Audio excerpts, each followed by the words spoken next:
Hi guys, it's Mr.JMI. Hope you guys are well by the grace of Allah. আশা করি ভিডিওর thumbnail এবং title দেখে তোমরা বুঝতে পেরেছো ভিডিওটা কি নিয়ে।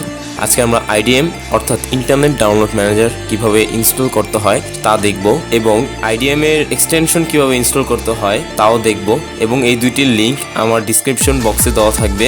আশা করি ভিডিওটা তোমাদের ভালো লাগবে। যদি ভালো লাগে তবে লাইক এবং পরবর্তী কন্টেন্টের জন্য সাবস্ক্রাইব করে পাশে থাকবে। আর তোমাদের যদি কোনো বিষয় জানার থাকে তবে অবশ্যই আমাকে জানাবে। তবে পরবর্তীতে সেই বিষয়ের ওপর ভিডিও নিয়ে আসবো ইনশাল্লাহ। তবে চলো দেরি না করে শুরু করা যাক আজকের ভিডিও।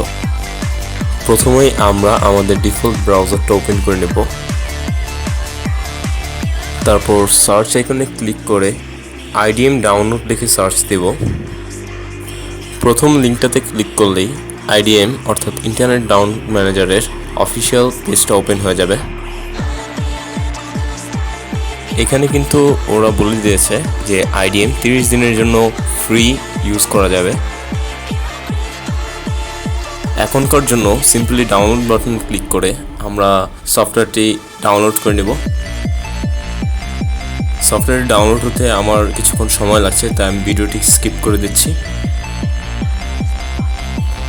সফটওয়্যারটি আমার ডাউনলোড করা হয়ে গেছে। আমরা এখন এখান থেকেই ওপেন ক্লিক করে দেব।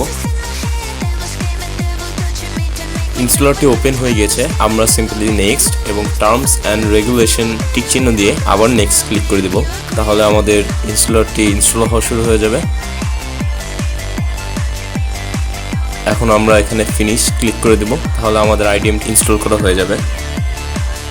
যদিও আমার IDMটি পূর্বে ইনস্টল করা ছিল, তবুও আমি আবার ডাউনলোড করে ইনস্টল করে নিলাম আপনাদের দেখানোর স্বার্থে। এবং IDM এক্সটেনশনটি ইনস্টল করতে হলে ডিসক্রিপশন বক্স থেকে লিঙ্কটাতে ক্লিক করব। তবে আমাদের এরকম একটি ইন্টারফেসে নিয়ে আসবে। এখান থেকে আমরা এই লিঙ্কটাতে ক্লিক করব।